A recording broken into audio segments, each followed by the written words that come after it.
Censor is the latest story by Junji Ito, one of the hallmark names in the horror manga world. The man is known for his exploration of unique ideas, his masterful illustrations, and his eternal fear for his own cats. In this latest installment, Ito tackles the often avoided stall in the horror restroom, cosmic horror. This isn't the first time that he's tried his hand at cosmic horror. He had done this with his past work, Remina. But it's exciting to see that he's taking another stab at the genre.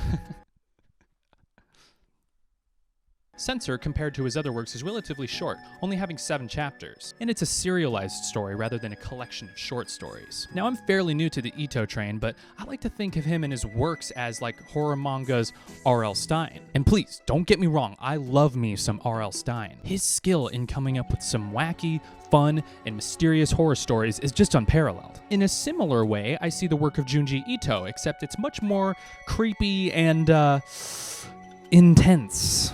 Now, I'm not coming at you with like Ivy League knowledge of Junji Ito and his works, but this is just the sense that I'm getting after reading some of his more popular stories. So be warned, okay? Because this is an opinion.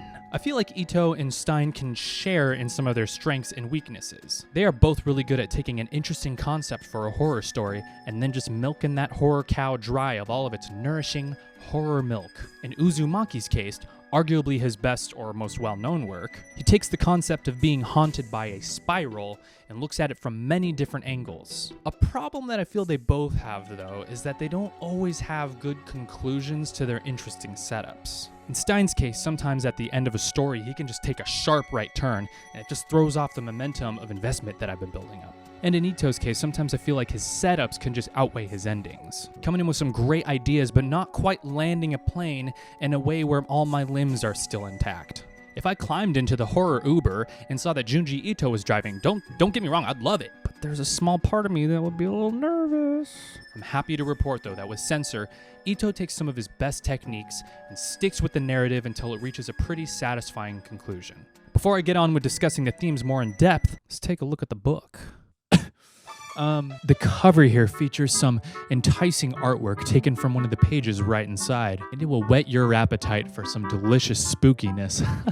The title text shown right here is reflective and shimmers in a brilliant gold. The man himself personally etched his name right here at the top. Then on the back here, you got some more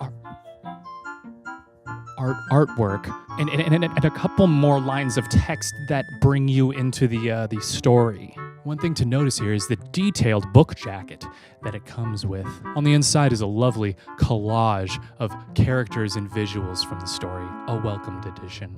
As far as the premise goes, let me read you the little blurb from the book. A woman walks alone at the foot of Mount Sengoku. A man appears saying he's been waiting for her and invites her to a nearby village. Surprisingly, the village is covered in hair-like volcanic glass fibers, all shining a bright gold. Hey, pay attention.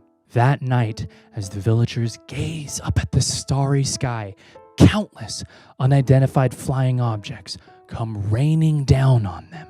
The opening act for the terror about to occur. As I discuss the story, I won't spoil anything beyond what you can find in the blurb and some basic plot points found in the first chapter. I'll also include a look at the panels, but nothing spoil-worthy. Censor, compared to some of Ito's other works, is actually quite short and to the point. So naturally, the hope is that each chapter is just a fruit gusher of horrific, creepy, and delectable artwork. And in my opinion, I think Censor accomplishes this. Because the story is so short, every chapter takes a different approach at the creep-outs and the freak-outs in an episodic way similar to that of Uzumaki. With the base of the story being cosmic horror, you also got a little bit of body horror. You got a few gross outs, got some creepy cult shit. The latter of these being one of the through lines of the story.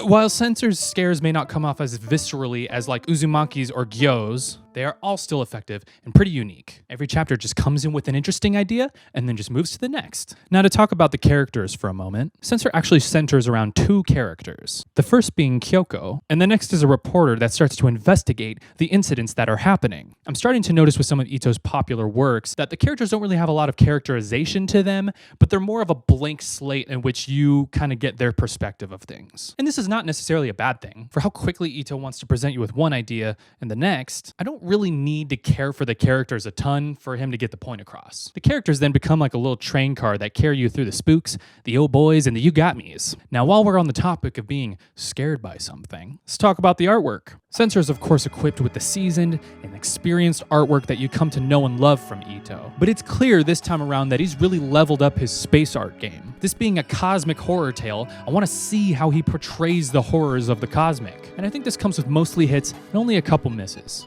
There are some really superbly textured scenes where the shine of the stars comes through, which is pretty hard to pull off in just black and white. But there are also some moments that play it safe, or in some ways, grounded. One thing to note here is Ito's ability to portray some really scary imagery, but also at the same time being comical too.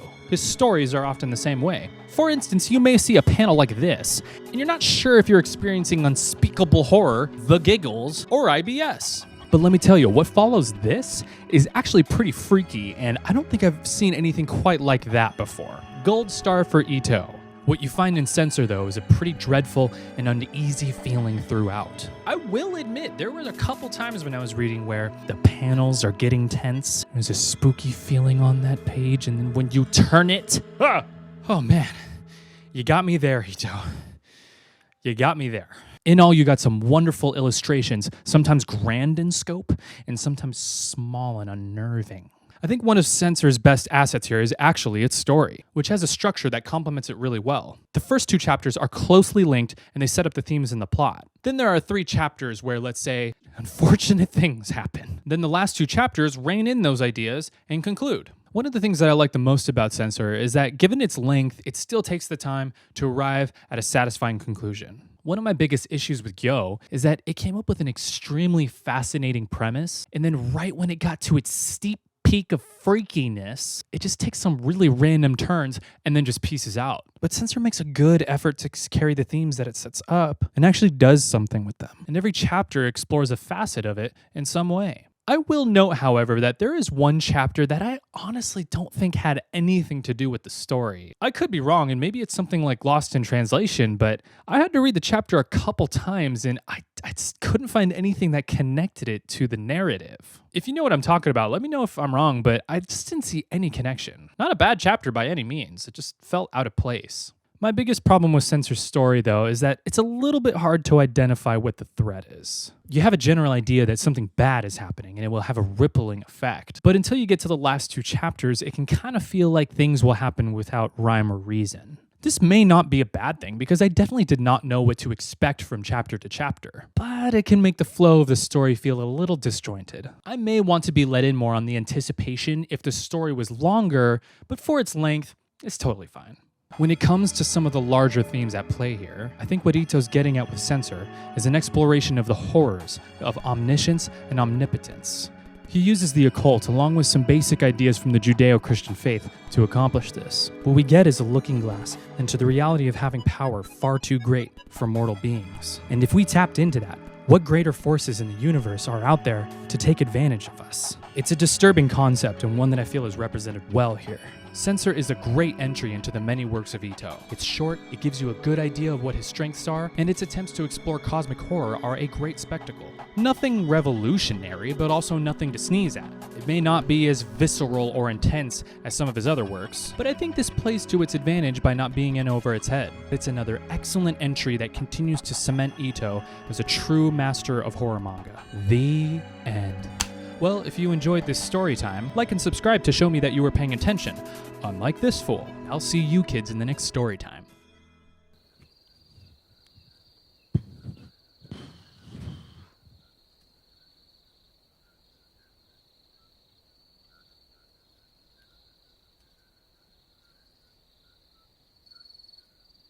Oh, if you look right there, I think that's some... Oh, no. No, it's a moth.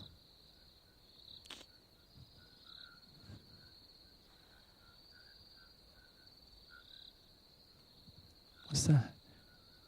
Oh,